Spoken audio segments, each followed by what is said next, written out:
नवाती चौक येथील नामदेव महाराज समाधी मंदिर परिसरात सकाळी वेदमंत्रांच्या घोषात आणि पारंपरिक विधींनी कार्यक्रमांची सुरुवात झाली।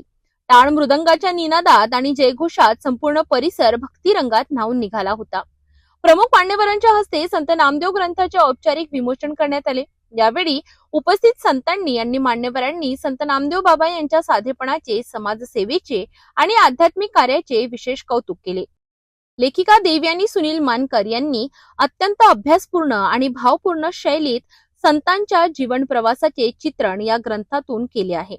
पुढील पिढ्यांना मार्गदर्शन मिळावे हा या ग्रंथामागील मुख्य हेतू असल्याचे यावेळी सांगण्यात आले।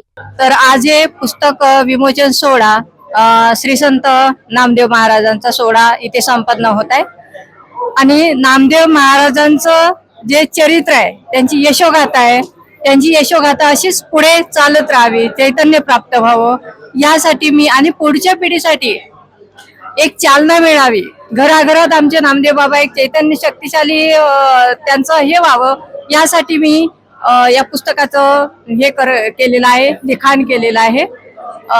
तर आज सर्व भक्तांना मला म्हणजे आजचा हा सुवर्ण क्षण असं म्हटलं तरी चालेल माझ्यासाठी, कारण आजच्या दिवसापासून एक चैतन्य भक्तांमध्ये एक आगळीवेगळी शक्ती निर्माण झाली आहे असं म्हणायला हरकत नाही।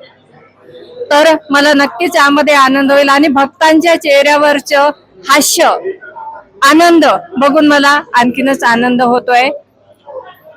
तर असंच हे कार्य करण्याची शक्ती मला आणखीन परमेश्वराने द्यावी ही माझी प्रभूचरणी प्रार्थना आहे। विमोचनानंतर आयोजित पत्रकार परिषदेत ग्रंथांच्या लेखन प्रक्रियेविषयी आणि पुढील उपक्रमांविषयी सविस्तर माहिती देण्यात आली। संत भक्त, साहित्यप्रेमी आणि नागरिकांनी मोठ्या संख्येने उपस्थित राहून सोहळ्याची शोभा वाढवली। अनेकांनी ग्रंथ खरेदी करून लेखिकेकडून स्वाक्षरीही घेतली। या संपूर्ण कार्यक्रमाच्या यशस्वी आयोजनामागे सुधीर भोरे यांचे मोलाचे योगदान राहिले।